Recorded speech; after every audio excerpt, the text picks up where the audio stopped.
The auctioneer had just announced the final bid. $84,000, the largest single donation in the history of the Meridian Children's Foundation annual gala. And the entire ballroom had erupted into applause. And I was standing near the back of that room with my husband's hand in mine, watching the moment we had worked toward for almost 2 years finally arrive when I saw her. My husband's cousin, Diane.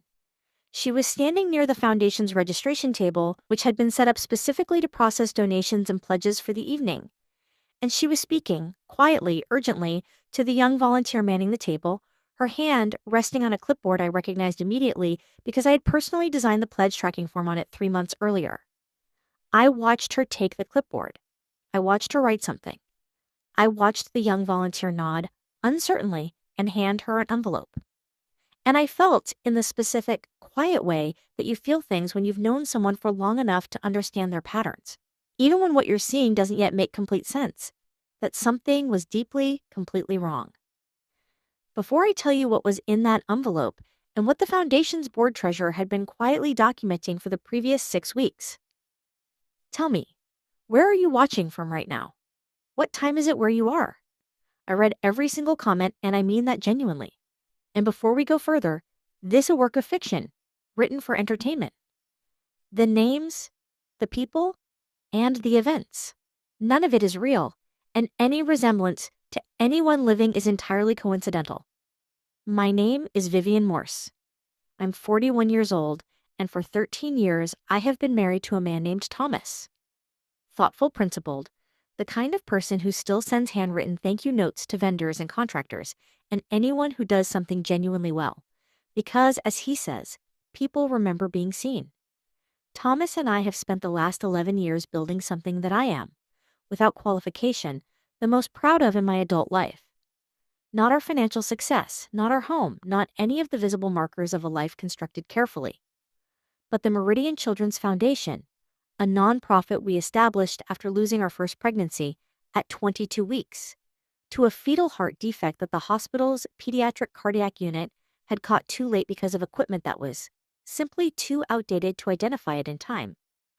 We started the foundation with a personal donation of $30,000 and a very clear, very specific mission: to fund pediatric cardiac diagnostic equipment for underfunded regional hospitals. The kind of equipment that, if it had existed in the right room on the right day 11 years ago, might have given us a different outcome. I am not going to describe that loss in detail here, because it belongs to us privately, and because the foundation is, in its own way, the way we chose to transform that loss into something that matters beyond our own grief. What I will say is that 11 years of work, of fundraising, of grant writing, of relationship building with hospital administrators and pediatric cardiologists and donor networks across 4 states, had brought us by the night of the gala to a point where the foundation had funded equipment in 37 hospitals and had, by conservative medical estimate, contributed to the early detection of cardiac defects in over 200 children who might otherwise have been missed. The gala was our largest annual fundraiser. It had grown over 8 years from a small dinner for 40 people in a rented community room to a formal event for 300 guests in a downtown ballroom. With a live auction, a pledge drive, and a goal for that particular year of reaching $100,000 in a single evening. We had never gotten there. Our previous record was $71,000. That night, we reached 84.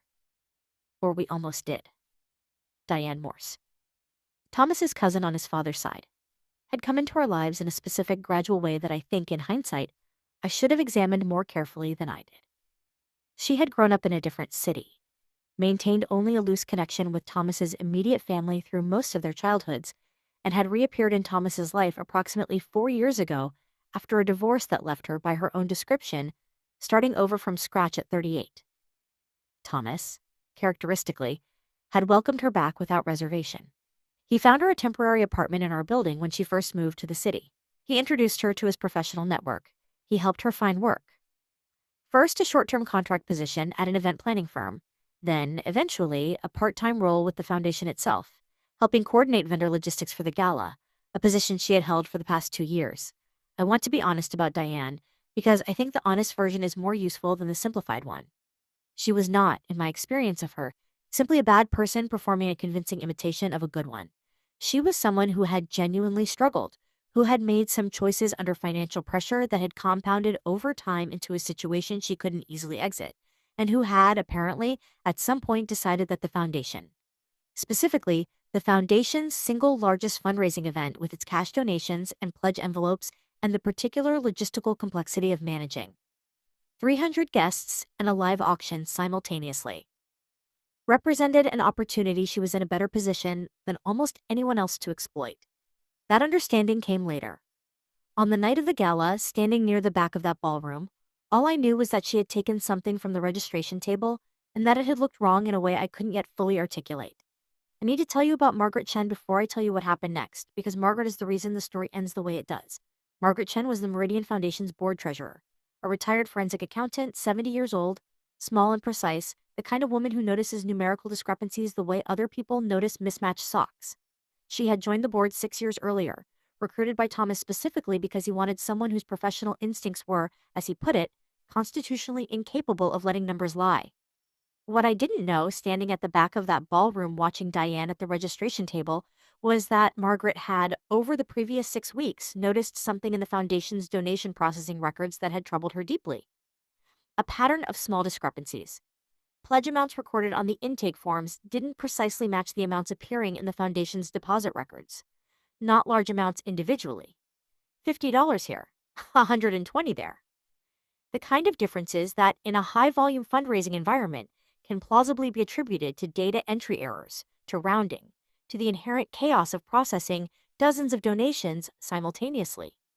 But Margaret was a forensic accountant. She had spent 30 years tracing exactly this kind of pattern. Small, plausible discrepancies distributed across enough transactions to stay below the threshold of obvious alarm, but consistent enough when laid out side by side in a spreadsheet to tell a very clear story about a very deliberate hand. She had brought her printed spreadsheet to the gala that evening, keeping it in a folder in her purse, intending to speak with Thomas about it privately the following week. She had not yet spoken to anyone about it, and then she had seen Diane at the registration table, doing something Margaret's forensic eye recognized immediately. I found Margaret at my elbow approximately 90 seconds after I had seen Diane take the envelope from the volunteer. "Vivian?" Margaret said, her voice quiet and entirely controlled. The voice of someone delivering information they've already fully processed. "I need you to stay calm and come with me. Right now, before the pledge totals are announced." I followed her, without a word, through the crowd of celebrating guests, to the small anteroom off the ballroom, where the foundation's administrative materials were stored for the evening. The donor database laptop, the backup pledge forms, the deposit envelopes. Margaret opened her purse and placed her printed spreadsheet on the small table. "Over the past 6 weeks," she said, "someone with access to the foundation's pledge intake process has been skimming small amounts from incoming donations, recording the correct amount on the intake form, but processing a slightly reduced amount to the actual deposit and pocketing the difference. The total, over 6 weeks, is approximately $4,300. She turned the spreadsheet to face me. "Tonight," she continued, "I watched Diane take an envelope from the registration volunteer. That envelope should contain the cash donations collected at the door. A separate intake process from the pledge cards, one that's been handled all evening manually, specifically because the card processing system was overloaded. I don't know exactly what she told the volunteer to get that envelope, but I know what she's done for 6 weeks, and I think I know what she intended to do with it tonight." I stood in that anteroom with Margaret's spreadsheet in front of me, the sounds of the gala continuing through the wall. Glasses clinking, the auctioneer's voice wrapping up the evening's program, 300 people who had come to support children's cardiac care. And I felt something settle inside me with a cold, quiet finality. "How much was in the cash envelope?" I asked. Margaret looked at the registration log she'd brought with her. "Based on the door intake records," she said, "approximately $11,200. I found Thomas first." I pulled him, gently but firmly, from a conversation with a hospital administrator he'd been cultivating for months, and I told him in 30 seconds what Margaret had shown me and what I had seen. Thomas's face went through something I recognized. The specific sequence of confusion, then reluctant comprehension, then a controlled, focused stillness. And he said simply, "Where is she now?"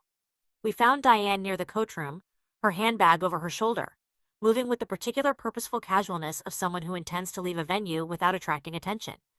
The cash envelope was not visibly in her hands. Thomas said her name. Just that. Just Diane. In a tone of voice I had never heard from him before in 13 years. She stopped, turned, and I watched her face perform, in sequence, surprise, then warmth, then a flicker of something that was not quite either. The specific, split-second recalibration of someone who has just assessed a situation and is deciding which version of themselves to present to it. Tom, I was just heading out. It's been such a wonderful evening, you both must be so. Your bag, Thomas said quietly. May I see your bag? A pause, long enough to be its own answer. Tom, I don't know what you think. Diane. Just the name again, the same tone. Please. Margaret had, with the efficient foresight of a woman who had clearly anticipated this moment, already located the Gala's event security coordinator and was standing 2 steps behind Thomas with the foundation's executive director, James Whitfield, who had been found near the bar and briefed in under a minute. Diane looked at Thomas. She looked at me. She looked at Margaret and at James and at the security coordinator. A large, calm man named Robert who simply stood there, saying nothing. In the particular effective way that large, calm men sometimes don't need to say anything. Then she set her bag down on the coat check counter and opened it. The cash envelope was inside. Unopened, its registration seal still intact. The police were called. Robert stayed with Diane while Thomas and I returned briefly to the ballroom. Because 300 people had come to celebrate something real, and they deserved to have that celebrated. And Thomas had a speech to give, and he gave it, standing at the podium with his voice entirely steady, thanking every person in that room for the $84,000 they had committed to children who needed it. He did not mention what was happening in the coach room. He would not have regardless. That was not the story of that evening that mattered, and he understood that completely. I stood near the back of the room and watched him at that podium and thought about what it means to build something for 11 years out of grief and precision and absolute refusal to let a loss simply be a loss. And about how completely, bafflingly ordinary it is that someone can look at something like that and see, primarily, an opportunity. The investigation, when it concluded, documented $4,380 in prior skimming across 6 weeks of foundation donations. The amounts Margaret had traced, plus the $11,200 in the cash envelope recovered that evening. Diane was charged with theft, fraud, and breach of fiduciary duty. The last charge applicable specifically because of her formal volunteer role with the foundation, which created a legal duty of care toward the organization's assets. She pleaded guilty to a consolidated theft charge. She was sentenced to 18 months of probation, full restitution of the total amount, $15,580, and permanent prohibition from any volunteer or administrative role with any registered nonprofit. Thomas visited her once before the sentencing. He came home afterward and sat at our kitchen table and was quiet for a while in the way he is quiet when something has genuinely cost him something. She said she'd been planning to pay it back. He told me eventually that she'd taken it in small amounts specifically because she thought she'd be able to replace it before anyone noticed, and that tonight was supposed to be the last time, and she was going to stop. I looked at him across the table. Do you believe her? I asked. He thought about it for a long moment. I believe, he said, that she believed it. I think she told herself that story often enough that it became real to her. Whether it was actually true, whether she actually intended to stop, I don't think I'll ever know, and I'm not sure it changes anything. He was right. It didn't change anything about the charges, or the restitution, or the prohibition. It didn't change the $4,000 that had been taken from children's cardiac care funds over 6 weeks, while Diane had attended our board meetings and coordinated our vendor logistics and hugged me at the door of every planning session. What it changed only was something harder to quantify. The particular grief of discovering that someone you extended genuine trust and genuine help to looked at the thing you loved most and calculated what it was worth to them. The $84,000. Intact. Fully recovered.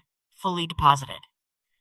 Funded 2 pediatric cardiac ultrasound machines that were installed in regional hospital pediatric units the following spring. Margaret Chen is still the Foundation's board treasurer. She attends every meeting with a printed spreadsheet and reading glasses she pushes up into her hair when she wants to make a point, and she has, in the years since the Gala, implemented a dual authorization donation processing system that Thomas describes as Margaret-proofing the Foundation against the possibility of any future Margaret being necessary. Margaret considers this the highest compliment she has ever received in a professional context. Thomas and I still run the gala every year. It has grown since that evening past $100,000 in annual donations, a threshold we crossed the following year and have not dropped below since. I think often about what Margaret said in that anteroom. Small discrepancies distributed across enough transactions to stay below the threshold of obvious alarm. About how long something can be happening, quietly in the margins of a thing you've built, before someone with the right kind of attention finally sees it clearly. About how grateful I am for people who notice things. About how much it matters in the end to build the right team around the right work.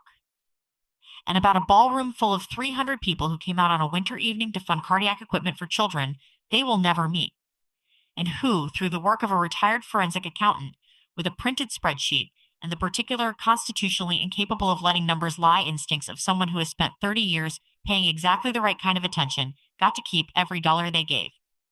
Do you think Diane's sentence was too lenient, given that she was stealing from a children's charity, or was the restitution and prohibition the more meaningful consequence? Let me know in the comments. I read every single one. And if this story moved you, subscribe to the Family Ledger for a brand new story every day.